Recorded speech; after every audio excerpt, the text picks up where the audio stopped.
when for the first time ever the young can expect to become old, and we've got to start thinking, how do we support people over a life that will stretch into 10 and possibly 11 decades?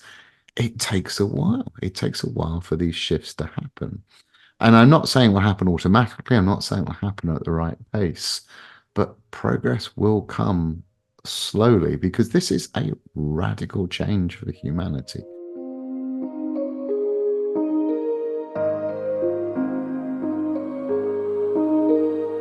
Hello and welcome back to Cambridge Forum, coming to you live via Zoom. I'm Mary Stack, the Executive Director, and today we're grappling with a topic that's demanding more and more international attention. Yes, our global population is in fact burgeoning as we live longer and healthier lives. But this longevity, which is a result of many scientific breakthroughs over the past 50 years, can be interpreted both as a blessing or a curse. Rather than looking at this extra life as cause for celebration, we more often hear about all the problems attached to aging. Well, to grasp the enormity of this subject and what to consider when we think about longevity, we have a very knowledgeable expert with us today, joining us from London. Professor Andrew J. Scott is an economist at the London Business School, and he's been giving the topic of aging a great deal of professional attention for the past 10 years. Scott previously taught at Oxford and Harvard and co-founded the Longevity Forum. He's been a consulting scholar at Stanford Center on Longevity, and he is co-author of the bestseller, The 100-Year Life.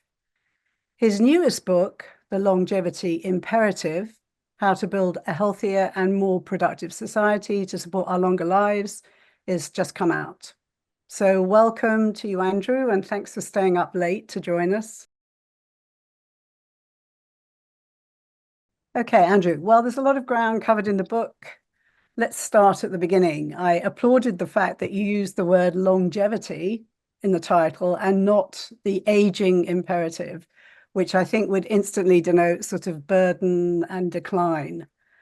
Can you explain why you thought this book was needed and why we all need a bit of re-education about aging? Yeah, I mean, I'm sure we'll talk about it. I mean, we're a bit messed up about the word aging for all sorts of reasons. But yeah, no, I'm a macroeconomist. I'm interested in those big trends that shape the world around us. And, we hear a great deal about AI and climate change, rightly, as things that are going to determine our future that we have to adapt and adjust to. And for me, I think longevity, adapting to longer lives is right up there, but it isn't. To the extent we talk about adapting and adjusting to an aging society, it barely moves beyond talking about adult care homes and diapers, which is an extraordinary, unambitious way of approaching what I think is one of the greatest achievements of the 20th century. You know, no one says, yeah, great, we've got an aging society, but we should do. It's fewer children snatched away in early life. It's fewer parents lost in midlife, more grandparents meeting their grandchildren. This is one of the greatest achievements of the 20th century, but we underestimate the capacity of older people. We see it as very much about end of life rather than more life. And so I wanted to change the narrative and say, look, an aging society focuses very much upon having more older people. But the really fundamental change is for the first time ever in human history, the young and the middle-aged can expect to become the old. We always had a minority chance of becoming old, and now it's the majority. In the US, the UK, the data suggests that more than 50% of children born today will live into their early 90s. And when you've got such a high probability of getting old, we've got to focus on aging well. When only 10% of people lived into their 90s, we didn't need to structure society and our individual lives to ensure that we had not just a long life, but a healthy, productive, and engaged one. But now we do, and we just don't have the institutions, the social norms, the practices, the health system to make the most of that longer life. And that's what I call the longevity imperative, because we are now likely to live to become old. We fear getting old. So what do we do now? And an aging society begins when you have lots of people aged over 65, but a longevity society begins when you have lots of people who will live to be over 65. And that's the adjustment we have to make. So the negativity seems to permeate a lot of the messages that we get in society connected with getting older. The American Psychological Association labeled ageism as one of the last socially acceptable prejudices. And the extent of the problem is such that the UN declared 2021 to 2030 to be the decade of healthy aging. So this is a campaign that they're waging to tackle ageism by challenging how we think, how we feel, and how we act towards age and aging, including ourselves. So these posters pretty much sum up we have stereotypical ideas about how we think, how we feel, and that's society feeling about it, and actually us. That impacts how we feel about ourselves. And then in response to that, how we act. So it's a great big loop that affects each other. All those elements affect each other. 1 in 2 people worldwide are ageist against older people. Ageism is exacerbated the other disadvantages of disability, race, and sex. So many countries have this negative aspect now. It used to be that, Asia was more positive about how they took care of their older people. But even that has been impacted by the fact that there aren't so many people living in cross-generational households anymore. So comments, why have we got this pan-cultural view now? Yeah, and it's odd, isn't it? Because there's a paradox. At the same time as more of us are likely to become old, we've sort of got more negative about becoming old. So it's sort of quite a remarkable combination. And you're quite right. I mean, clearly it varies across different cultures, but there is some interesting data that says that as countries find themselves having more older people, and Japan would be an example, attitudes towards older people get more negative. I think there's a bunch of factors at work. I think, in writing my book, I reread Simone de Beauvoir, and she's really angry about ageism in society, and she sees some of it to do with capitalism, that we created retirement, we haven't got a role for older people. I think also for most of human history, the age at which we died was pretty spread out. People died at all ages, but now because we're living longer lives, being old is now much more associated with death. And I think we find that a taboo topic not to talk about. So all of that adds to this negativity, this underestimating the capacity of older people and underestimating the capacity of our own later life, which of course leads to this terrible problem, because if most of us now can expect to live a long life and we underestimate our capacity, we don't invest enough and create the opportunities for older people in ourselves. I think for me, the key thing is what we've done is that, aging is clearly a very multi-dimensional process. Lots of things change with age, and some things improve. Life satisfaction tends to, on average, be higher, but some things don't. But I think we've medicalized old age. I think that's the key thing. And once you medicalize old age, you're then going to see it just in terms of decline. And in the book, I mentioned a really interesting study of American literature over 200 years. And 200 years ago, if you looked at older characters in literature, they're associated with family, civic trust, sort of community values and virtues, and now it's disproportionately connected to issues such as dementia and care homes. So I think it's that medicalization we've done, and of course that does then miss out on all the things that hopefully improve with age. It's interesting you should raise that, because, I think even in our lifetime growing up, there was a certain element of wisdom attached to old age. The sage person you went to for advice. But that has now kind of been flipped, and you're going to go doolally. It's the wisdom's been replaced, as you said, with and some of that, I think, you can see shifts over time. So there's a lovely analysis of what happened in medieval Europe when the printing press was introduced. Because before the printing press, older people just knew stuff. They'd accumulated experience and they were revered. The printing press led to a diminution of their respect because, one, you could look it up in a book, and in general, older people didn't read. So you get these sort of seesaw effects. And I think another reason the 20th century, my grandparents left school at 12, my parents at 14. And so we've seen education improve. And for a long while, I think that meant that literally older people had less education and were deemed to be less smart. But that's certainly no longer the case. You actually mentioned interesting example in the book. It's Frost, right? Robert Frost. Yeah. And he is remarkable because not just about his own life, Yeah. I think he said that it went on. Yeah. Yeah. Yeah. Um, but I thought it was lovely. Right, that you can say it better than I could. Well, no, I mean it's really interesting because he lives a sort of typical life for someone at that age. He's experienced a lot of loss through his life. His wife dies 20 years before he does. He sees, I think, like four Mm. out of five or six of his children die, some in infancy, some in teenage years, some in giving birth. And he just sort of says at the end, I can tell you in 3 words about life, it goes on. And I kind of like that as a sort of a mantra because we do have to adjust to longer lives, and it goes on for longer now. But I kind of like Frost's like stoicism of rather than sort of going rah rah, let's kind of be running 100 meters aged 100, or oh, you're going to be in a wheelchair, and it's like it goes on. It gives you choices, and you have to decide what to do. And I rather like that as a way of ending the book. I did too. So ageism is defined as discrimination against older people because of negative and inaccurate stereotypes, but it's often so ingrained we don't even see it.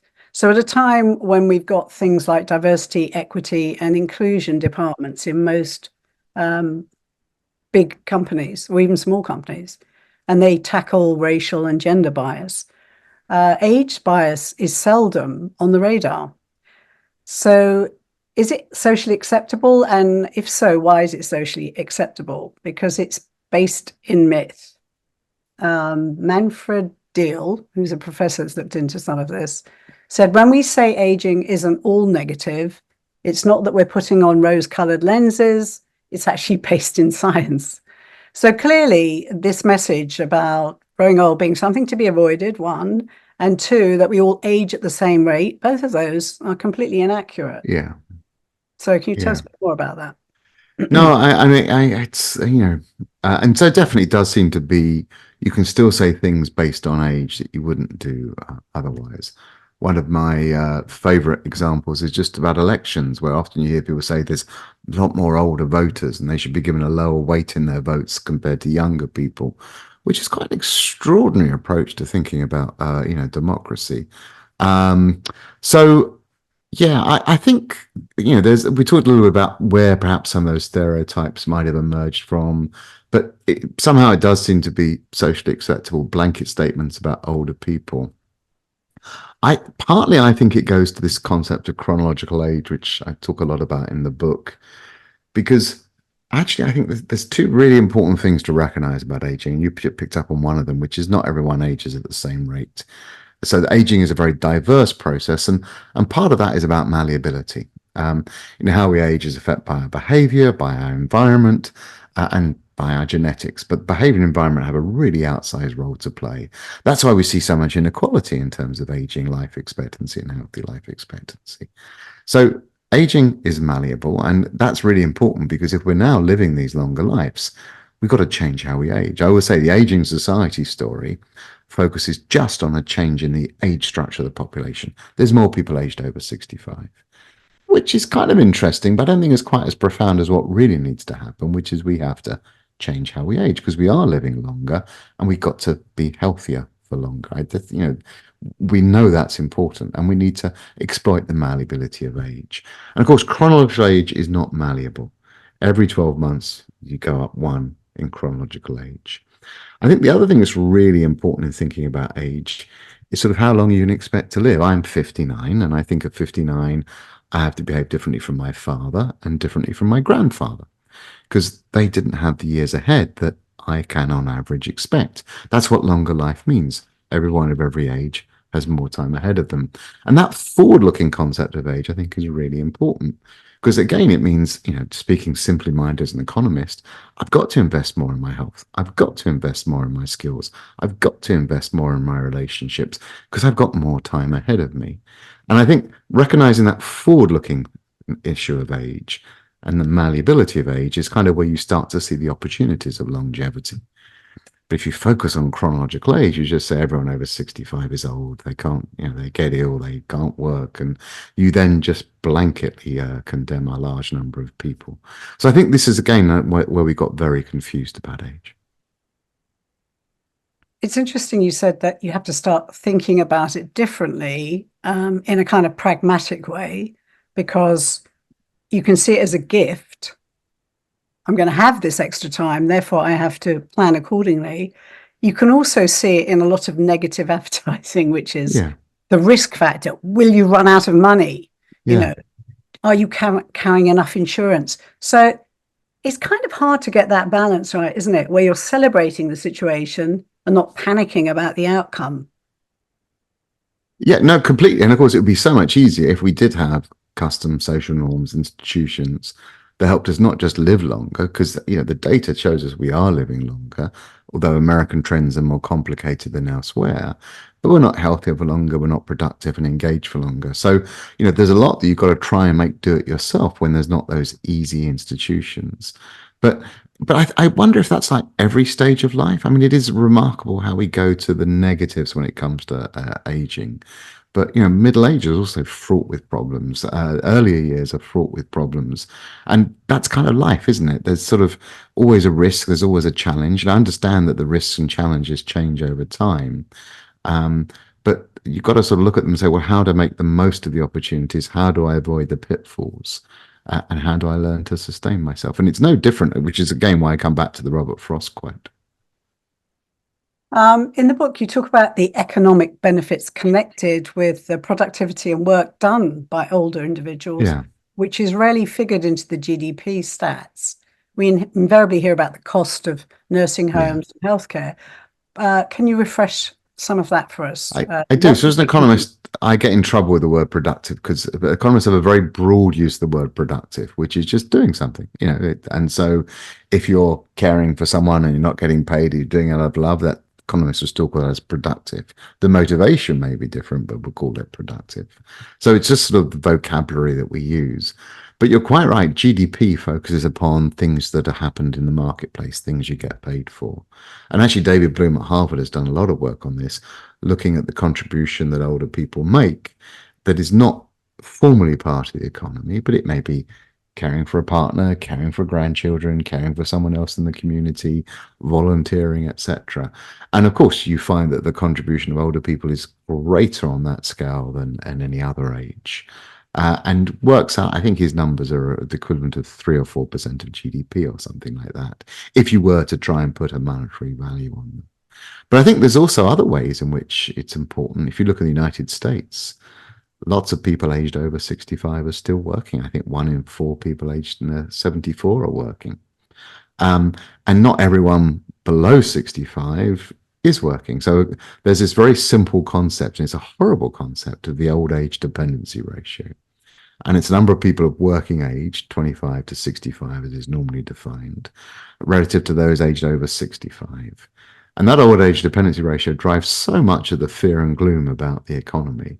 It says, look, we've got more and more older people. They don't work. They need a pension. They're expensive in terms of healthcare. That's going to bring the economy to its knees. But lots of people aged over 65 are still working and contributing to GDP, or volunteering and caring, just as lots of people aged 25 to 65 are not involved. So again, it's this very simple underestimating the capacity of older people, and that concept of the old age dependency ratio. I mean, just think about the name. It's a horrible name. It's all part of that. So it's kind of an invisible part of the economy, really. Yeah, and of course, you see that all parts. And of course, there is a reason why we focus on GDP as economists. Not, I think, actually, GDP. Most economists don't think it's the be all and end all. It is, however, important because it does provide income. And one of the challenges we are going to have if we live a longer life is, if we're not to see a fall in our standard of living, we've got to produce more over that longer life. Now, it may be that AI will come riding to the rescue and that will make us more productive. But if it doesn't, we do need to be productive for longer over our life, if we are to finance a longer life. And again, I think that's a really big part of what the book's about, because again, at the moment, most of that is seen as, let's get people to work beyond the social security age. But in America and my country, the UK, at 50, about 80% of people are working. By 65, it's down to about a third. 25% a third. So loads of people drop out the labour market from 50 to 65. And they do so because they're ill, they've got to care for someone who's ill, their skills may be out of date, or there's ageism in the workplace. And how we stop that, I think, is a really important challenge for the economy as a whole. So how do we stop, first of all, with that business of ageism in the workplace? I mean, it's really hard to prove sometimes, isn't it? It is, and I don't want to deny. I mean, ageism absolutely exists. You can see all sorts of anecdotal evidence for it. You can see formal data for it, and in economics, there's some great work that shows if you're an older worker applying for a job, you're discriminated against very, very clearly. The only thing I slightly flip it around is there has been a bit of a change. And I think this is one of the weird things about ageism, because sometimes I think people just don't notice age because there's changes in how people are aging. So it's not even an issue.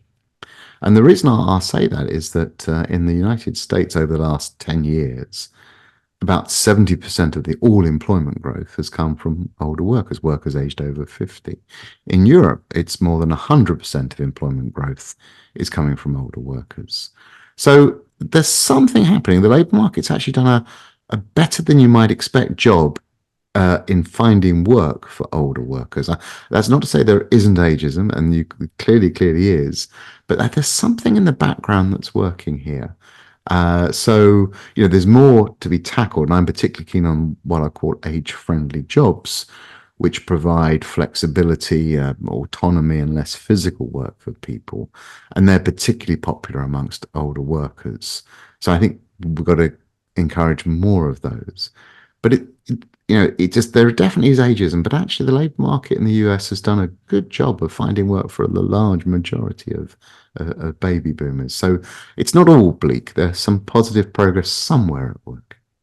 So I have to challenge you on that. I think it's wonderful to hear that. What I perceive just, as a bystander is that the people I see that are older, that are working, generally are taking the lower paid jobs just because nobody else will take them. So I just wonder how many of those jobs are minimum wage jobs. Well, Just say that, that's what. Yeah, yeah. I'm doing some work at the moment on that, and of course, there's millions of older workers, so you're going to find some definitely. So there definitely is ageism, and there's definitely people who are being dragged into that situation. But actually, a lot of older workers are actually in quite well-paid occupations. They're actually sort of doing quite well, and even looking at those in the lower skill occupations. If you compare older and younger workers, some are actually doing really quite well. So it's a much more complicated picture than just, oh, it's blanket ageism. There definitely 100% is ageism. It definitely restricts people. But it's not, I think it's actually one of the interesting issues about age. Because just as we don't want negative stereotypes, we've got to recognize the diversity with which people are aging. Not everyone who is old is getting the wrong end of treatment, although many people are. So I think it's looking at who is and who isn't is very important. So, okay, so society, of course, is responsible for some of the negative images that we get about ageism, which we've talked about. But a lot of the problem actually lies within ourselves. We know, as you said, we can reshape some of the aging process through healthy dieting, through exercise, and through learning to deal with stress. But the societal messages affect our individual health and well-being because they're responsible for promoting our own view of ourselves. So if we're not countering that with a bit of positive self-perception, this will translate into negative impacts on our health. So it's actually a kind of a biofeedback loop. If you're being fed negative messages and you believe them, it starts to shape your behavior. You get stressed, and then you do have the diseases that shorten your life. Yeah. So I think we have to be aware we have to take some responsibility for this ourselves.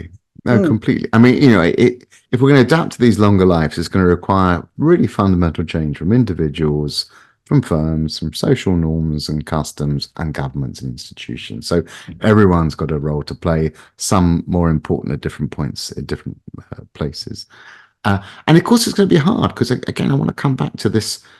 It's a really radical moment in human history. For the first time ever, the young can expect to become the very old.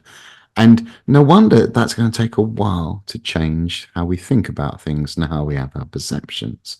Because, the metaphor I always give is the London rain, because it's been raining as I've been talking to you here in London.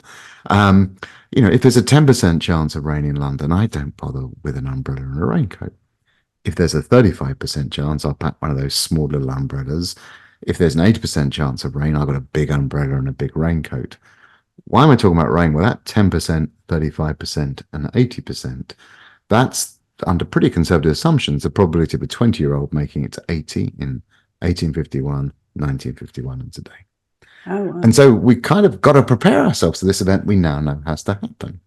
But when it was only a 20% chance, we didn't bother with it. And so we didn't associate ourselves when we were young with someone who was old.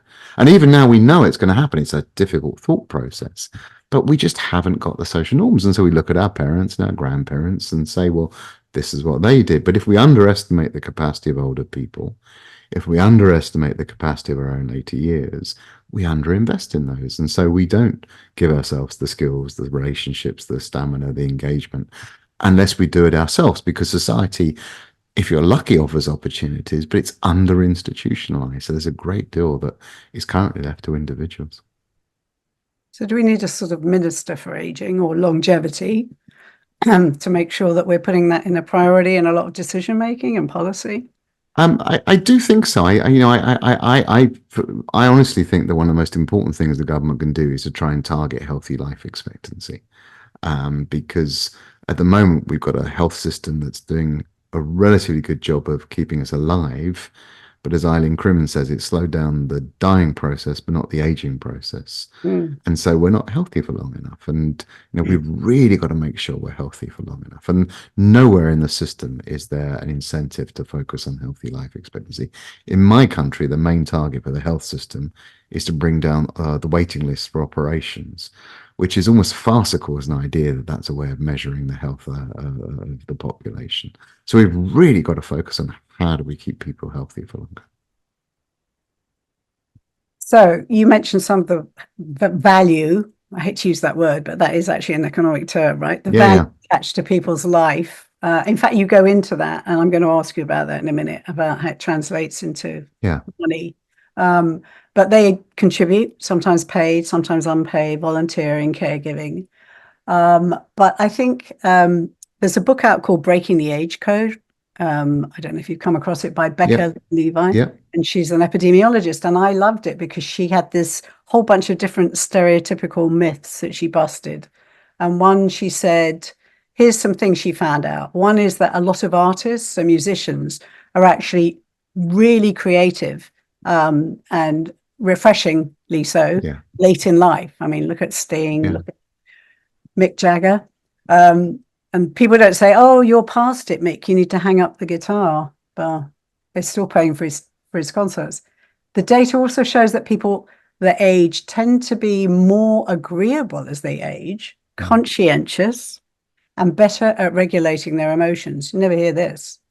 And then paradoxically, some research shows that older people tend to report greater happiness and satisfaction compared to younger people. Now, this was a revelation to me. This isn't out there in the public. Yeah. So absolutely. And Laura Carson from Stanford also has done a lot of work in this area, explaining kind of what those effects are. And it's, we might call it wisdom, which is that, Laura says as people get older, they're better at insulating themselves against shocks. They're better at identifying who gives them nourishment and nurturing. And they just start to focus on the things that matter more, that give them more present-based benefits. And your example of Mick Jagger and Sting is a good one, because when I was saying earlier that ageism exists, but there's been some progress, that's the sort of stuff that sort of goes under the radar. People don't just say, oh, Sting's old and he's still writing an album. Mick Jagger, you hear a little bit more of it, but people go to his concerts not because he's old, but because he's still performing. It's the Rolling Stones. So that's a little bit what I meant by sort of some of the stuff is happening in the background and changing.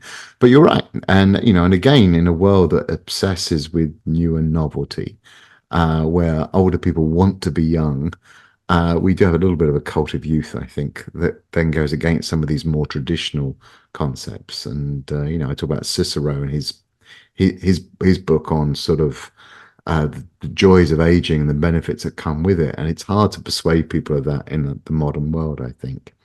But I come back again.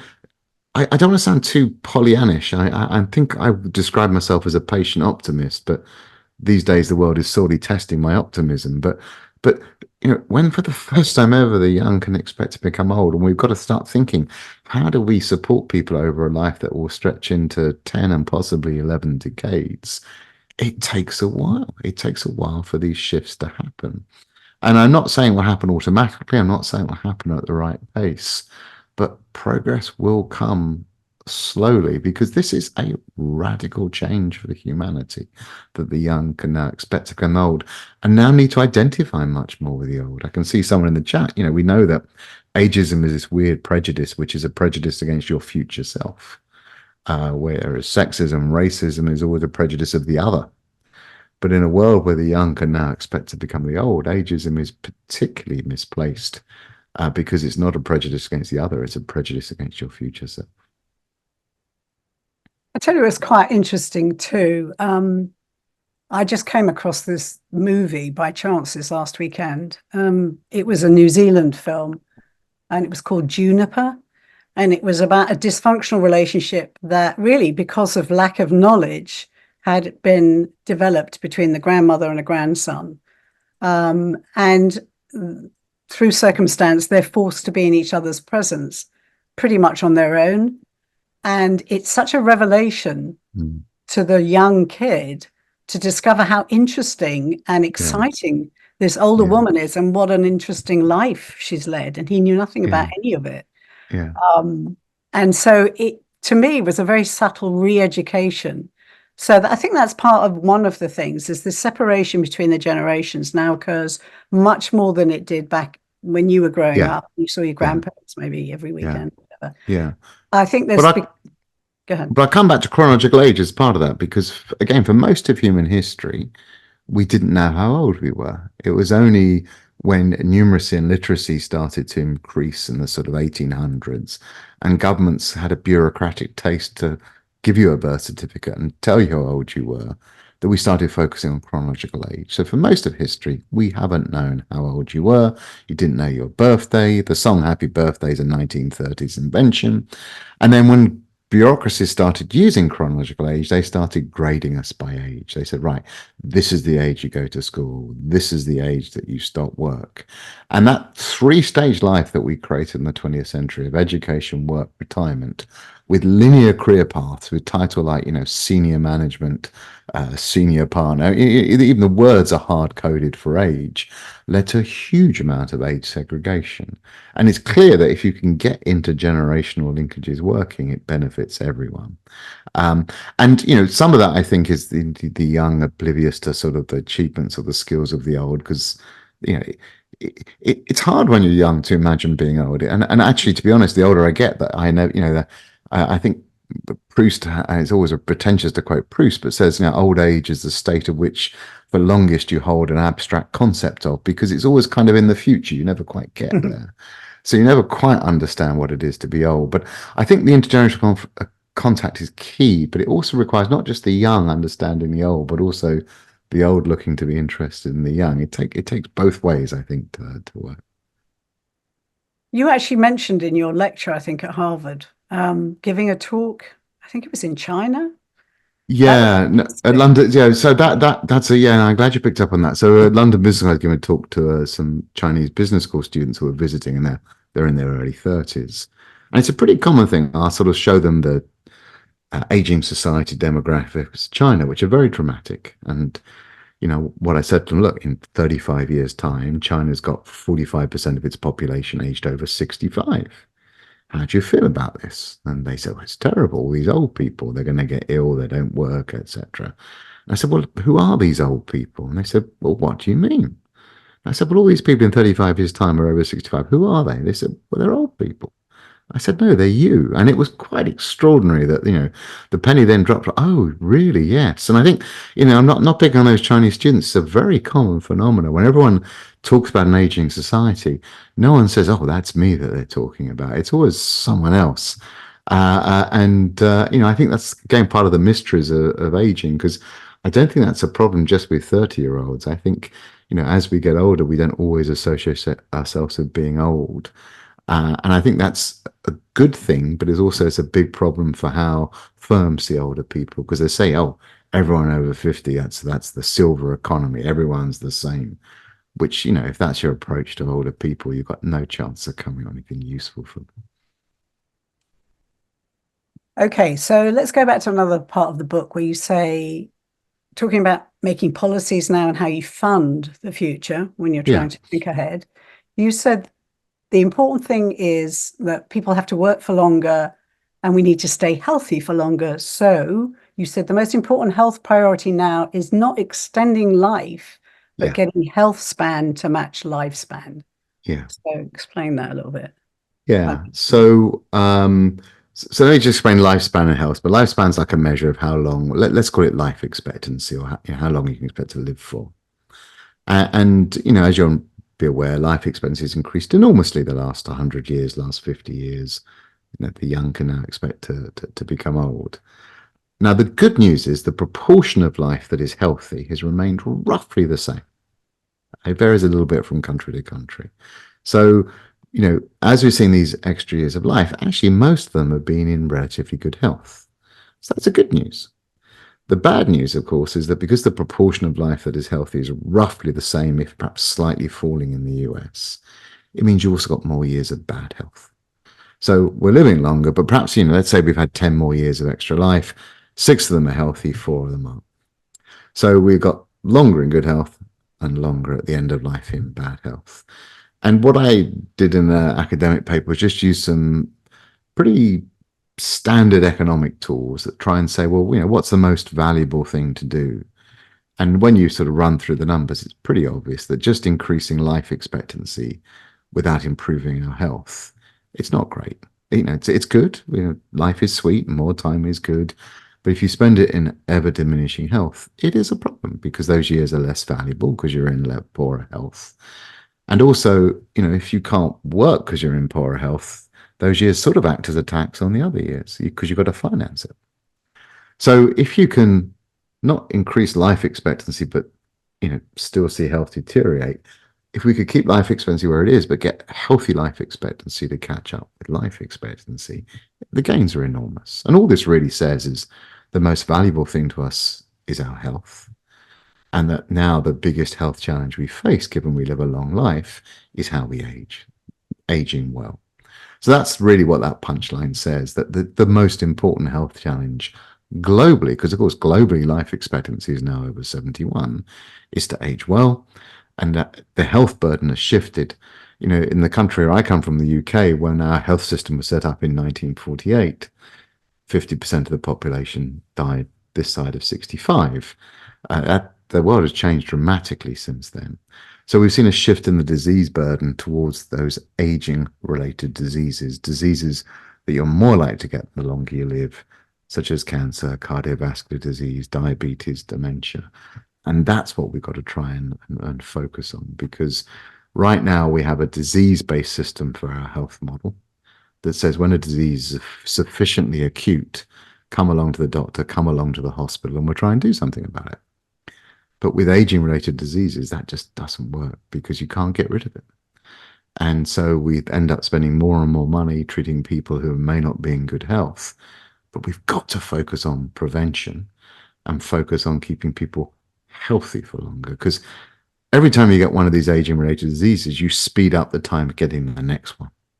You get these multi-morbidities. So this is the absolute number one health priority.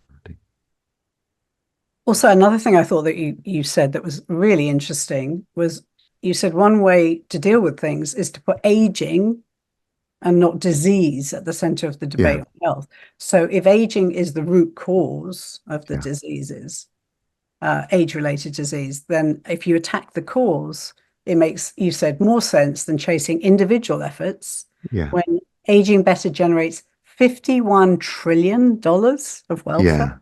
Yeah. Wow. How'd you come up with that figure? Well, that's those economic tools that just say, think about what happened during COVID, where we took decisions to reduce GDP in order to save lives. And saving lives is really valuable. And our biggest health challenge is now aging-related diseases. And, the logic is very simple, which is that we are making more and more progress with cancer.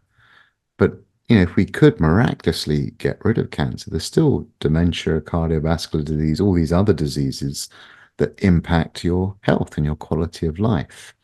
But all of them have a common risk factor, which is age. The older you get, the more you're biologically aging, the greater your risk of getting all of these diseases. So if you could slow that aging process down, you don't just slow down cancer, you slow down the risk of getting cardiovascular, diabetes, dementia.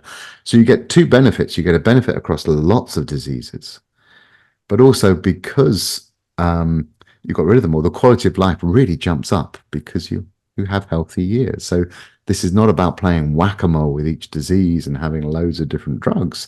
It's just, how do I stay healthy? And I say our whole model of health is, let me treat you when you have a disease, but we can't afford to do that with aging-related diseases.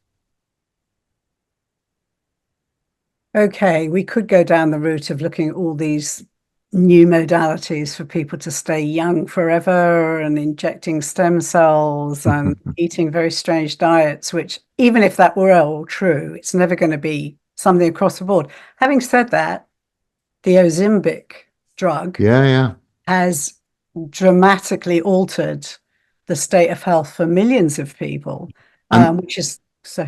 And no, that's a really interesting example because actually, if you think about preventive health, what it requires is some form of biomarker that is indicative of later disease. And if you can say, hey, this biomarker is elevated, let me lower it, and then you reduce multiple diseases, you stay healthy for longer. And that's got to be what our health system focuses on. And Ozempic, the GLP-1 drugs, they're all that. They're saying actually there's this biomarker, obesity. And if we can act on that, then we're going to reduce the risk of multiple other diseases. Now, let's see what the long-term evidence is. They're very expensive. But what's interesting about them is that, at least my reading of the data, it's not the weight loss per se that seems to drive the improvements in your risk of getting diseases. There's an effect on the drug over and above the weight loss, which I think is really interesting. But of course, think about biomarkers and multiple diseases. There are loads of things we know already that do work. And, everyone always asks me, and I kind of feel a bit ashamed to tell them because I'm an economist, not a medical doctor, but they're all the obvious things which we know about. Don't eat too much, don't drink too much, don't smoke too much, exercise more. And none of this guarantees anything, but of course it does help increase your probability of aging well. And what has changed, I think, is less how you do those. I mean, there are all these extraordinary and somewhat devoted people who spend far more of their life than I can trying to focus on optimizing this. The thing that's really changed is not the recipe, but just the incentive to do it now, given how long we can. Okay, you said, well, you've just been explaining the better we get at aging, the more we'll want to age better. I mean, that seems like such an obvious thing, but actually it's a direct correlation. Yeah, so I talk about in the book, we finished a first longevity revolution. We've now got the majority of the young to expect to become old when global life expectancy is 70. So now we've got to change how we age. We have to be healthier for longer. And boy, that changes everything because, when infant mortality was our biggest challenge, we put a lot of focus on that and made tremendous progress. But the more progress we made, the less we were interested in infant mortality because people were now living into midlife. And then there's this big midlife mortality. And we say, right, let's focus on that. And the more progress we make in reducing midlife mortality, the more we focus on later life mortality and later life diseases. But what's interesting is the better we get at those, we don't get rid of them. We just sort of push them further ahead of us.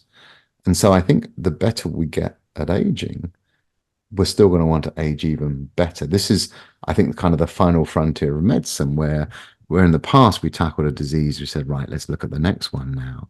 With these aging related diseases, better we get at aging, the more interested we are in aging well. What do I mean by that? Well, if I'm ill in my hundreds, I don't want to get there. But if I can be well in my hundreds, then bring on 110. And if I'm well in 110, bring on 120. None of this is me saying that we're going to come up with drugs that do that anytime soon. But if we think about the next, several centuries of human existence, I think we're going to see some quite radical things happening. as we make some scientific progress. And it's very different, I think, than that future world to the one we've had, which has been about getting the majority of the young to become old. Let's see how well we are at cracking human biology and the biology of aging. But I think it does usher in quite a radical new moment in human history.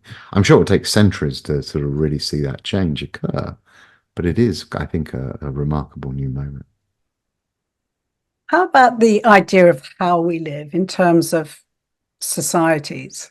There are some very kind of progressive experiments in certain parts of Scandinavia where you put people of different ages living Yeah, together. So there's this kind of family of sorts for people that are either single parents, yeah, grandparents that don't have grandchildren around. There's this kind of symbiotic yeah, nexus of interaction. And I just wondered if we have to start thinking about how we yeah. plan our living situations differently as well. No, I think that's exactly right. So one of the things that always frustrates me is that, for instance, I hear in the US, the UK, this the Social Security is going bust because people aren't having enough children. And then how do we persuade people to have more children? Now, I always think it's an odd idea to try and force people to change their behavior to make sure social institutions remain sustainable. We should adapt our social institutions to support the lives that people and individuals want. And if you look at the change that's occurred over time to how we use our time, I always say to people, the 20th century, we invented teenagers. They didn't exist before the 20th century. We invented retirement. We invented midlife and the midlife crisis. We invented the weekend. We did a whole bunch of inventions which we now take for granted, but which are pretty recent. I think it's going to be the same for the next 100 years. And it may well be that family is one of them, because as you're seeing this precipitous fall in the number of children being born, how do you get those intergenerational connections if they don't exist within the family? And how do we create these alternative households and communities? Which, of course, that if you go back far enough in time and history, you've seen those sorts of things before. Well, the things I've seen, the examples seem to work so well. I mean, not just in use of people's time, their resources, but they definitely, we all know you live longer if you have close relationships. So Yeah, people aren't alone and, they eat communally if they yeah, want. There's the babysitting built in because yeah. somebody is going to be around. I mean, it just makes such great sense. It, Uh, it does, but you got to have to see, you have to do a lot of social experimentation because you got to find out what works and what doesn't. And I go back to the teenagers. It took a long while to work out what to do with teenagers. At first it was put them in uniform, make them form the boys' brigade, get them to march up and down, and then it was they're Bobby Soxers, which is kind of what parents wanted. And then James Dean comes along. It's like, oh, that's teenagers. That's what people should be doing. So you have a lot of social experimentation. We saw that with retirement, and I think that's the challenge we're at the moment. We're trying to create new social norms. So if you're under institutionalized, it means that everyone has to be a little bit more of a social pioneer, look around and see what's happening, or start something and see if it works. And once it does, then everyone goes, "Oh, that looks good. How do we do that? How do we repeat that?" But I think we are in for a time of great social experimentation. It's interesting you mentioned that because I think a lot of the interaction, which is not a lot, but much of it between older people and young people might be when they get visits in a nursing home, Yeah. which is not an ideal portrait No. of longevity. And I think they need to meet actively Yeah. engaged adults Yeah. that would change their view of Yeah. what the older person looks like. And also, don't you think we need to include it as part of university education? I mean, you mentioned that there's departments, yeah, they're looking at aging, but are students actually thinking about the concept as a class? Are they actually Yeah. studying it? No, and I do think somehow, how do you get people to understand that, particularly now that the young are likely to become old. So I agree with all of that, but I also, I think about my own life and how hard it is to mix with people in younger generation because it's so age segregated. But some of that's also my choice. So I don't think it's just about the younger people meeting with older people. I think also you've got to drop some of your own, or my own. I'm not talking about you, Mary, but some of one's own assumptions about what you do and what you're comfortable doing and where you put yourself out there. Because I think it works in both dimensions. Somebody's written a note here in the chat. I'm not sure you can answer this, but you could give it a shot if you wish. Can Professor Scott comment on the positive stroke drawbacks of Biden stroke Trump's ages? Should voters be worried about their cognitive abilities? I think they mean the presidential candidates and not the Yeah, voters. yeah. So, yeah, I'm wary of talking anything about the US election is always such a difficult topic to discuss. I mean, what I do think is that the way we make progress in tackling ageist stereotypes is by having debates and raising these issues. And of course, the presidential election has brought age to the forefront. Um, I'm not sure how it's swinging voters. I kind of get a sense from a distance that, each side uses what they want to against the other. So I think in some ways this is again part of that slow process that I was telling you about normalizing the debate around aging. I mean, clearly anyone who runs for office, you want to make sure that they're mentally capable and fit and healthy. And I don't think that's to do with age. That's just at all ages you want people to be like that. And either you do that formally with some form of test, or you just have a democracy and let people make their own decision as to what they think. Interesting. It's played out in the media more than in any kind of test, I think, right now Yeah, with yeah, candidates. Yeah. yeah. But I do think for all the, the unpleasant ageism that you see and the lazy ageism that you see in the press, it's still, quite remarkable that you've got two older candidates running for the presidential candidate to become president, which again says that ageism is far more complicated than just blanket, you can't do things. There's something else at work here as well. It's very interesting, you say about perception, because often Biden has had a lot of flack about his age. And yet I think he's only 2 or 3 years Yeah, older than Trump. yeah, Trump's age has never come across my radar at all. yeah. His cognitive abilities have not been questioned really seriously, but his age hasn't been questioned. And I don't understand. It just demonstrates how differently standards are applied. I think Yeah. that's a perfect example of ageism right there.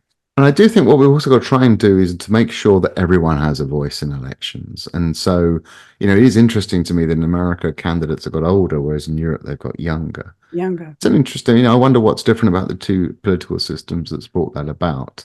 I'm not saying one is better than the other. I have to say, I find it extraordinary when I hear people say it's a problem that there's more older voters, because I don't quite know why having more younger voters leads to better outcomes than having more older voters. It goes back to that sort of whole prejudice against older people. You want to make sure that everyone gets included and everyone has a voice. And I think we do need to think a little bit about how we do that as we have more of an equal age spread in society. Okay, we've got another question here. Why is there so little research done on the biology of aging itself? Is there a stigma attached to the research? Yes, I think it's beginning to change. I can see just even in the time I've been interested in this that it's becoming normalized. So, the big universities have all now got biology of aging departments. And some progress is being made. But yeah, it's clearly got much less funding than dementia, for instance, which gets huge amounts of funding. Cancer gets huge amounts of funding. I think what to change that. One of the things that worries me is that a lot of the funding going into biology of aging is coming from billionaires who, to be honest, they're already doing all the things that are going to give them the greatest chance of living to 100. So they're interested in what they call radical life extension of living to 150 and, looking at potentially very expensive treatments to do that. Whereas I would really like us to come up with this sort of very cheap pill that might, for perhaps $50 a year, gives everyone 2 more years of healthy life expectancy. So we don't see people having to give up work in their 50s because they're ill. So I do think, governments need to get down to this at a serious level and try and create some more funding, because the potential of it is huge and progress is being made. I think there is a stigma. We've always had people throughout history who said, "Hey, I've cured aging," and and then 10 years later they're in the cemetery. So there's always that sort of hype and hyperbole. And I think as we make more progress in the years ahead, we'll see even more hype and hyperbole. But there's something afoot in the biology of aging right now. Given economic inequality, How can society support the poor elderly more effectively? Yeah. And so this is again where I think if we're not going to underestimate the capacity of older people, you've got to think, okay, how do I have set policies focused on older people? And we may need to do a lot more targeting to make sure that those who are most in need get most of the healthcare, most of the resource support. So, again, in the UK, if you're over 60, you get a free pass to use the metro, the subway, which is quite ridiculous. I've got lots of friends who are literally investment bankers. They cycle to the train station and then get a free train ride in. That's absurd. And so we've got to think of how do we not just say everyone over 65 is in need of support, but actually target it. And I think that's key. And that's talking about the current old. But one of the really big challenges about longevity is inequality compounds over a lifetime. So, I'm doing some work at the moment on preventative health, and if I can keep people not having a heart attack in their 50s, they stay in work throughout their 50s into their 60s. And if you look at the income groups who tend to get the cardiovascular attacks, they're very much in the bottom end of the income distribution. So, of course, if you've got poor health, a stressful job, a stressful work, you're more likely to have a cardiovascular attack. You're more likely to leave their work at 50. You're therefore more likely to have insecure finances for the rest of your life. And that inequality really compounds. And so, again, if I think about a longevity society, it's not that I don't worry about the current old who clearly do need support, but we've got to make sure it's the future old also who don't get into this situation. Because right now, from 50 onwards, we see this big widening of health inequality, and much of that is preventable. Well, we've only got a couple of minutes left. To back up your point, Professor Becky Levi from Yale said that although some of these misconceptions about aging were entrenched, she didn't think they were immutable, which is basically what you've been saying. And she said, quote, "We're on the verge of a social movement to bring about a more age-just society." Do you think that's accurate? I hope we are. I think, I think logically it doesn't make sense. If we all are, if the majority are now living into older ages, we have to make sure that we find a way to use those older ages and those older years. And I think it is about humanity adapting to a dramatic new realization that globally life expectancy now exceeds 70. And that changes everything. The young can now expect to become the old. We've now got to make sure that we age well. And I think that's where we start to tackle into that more age just. None of this happens quickly, although it depends on your time scale. I said all the inventions we did in the 20th century around our map of life and how we treat things. I think that's what's going to come in the decades ahead. So I hope so. I hope so. My book tries to outline what's necessary for it. The book is a good read. It covers a lot of ground, and you've done. I don't know how long it took to write, but it took me a fair amount of time to read. So, thank you, Andrew. You've been marvelous for staying up so late My to pleasure. share all your understanding and insights with us. I appreciate it. Thank you very much for the conversation. Thank you. So I just want to say that Cambridge Forum is made possible through the generosity of Herbert and Dorothy Vetter, the Lowell Institute, and Cambridge Mass Cultural Council. Thank you.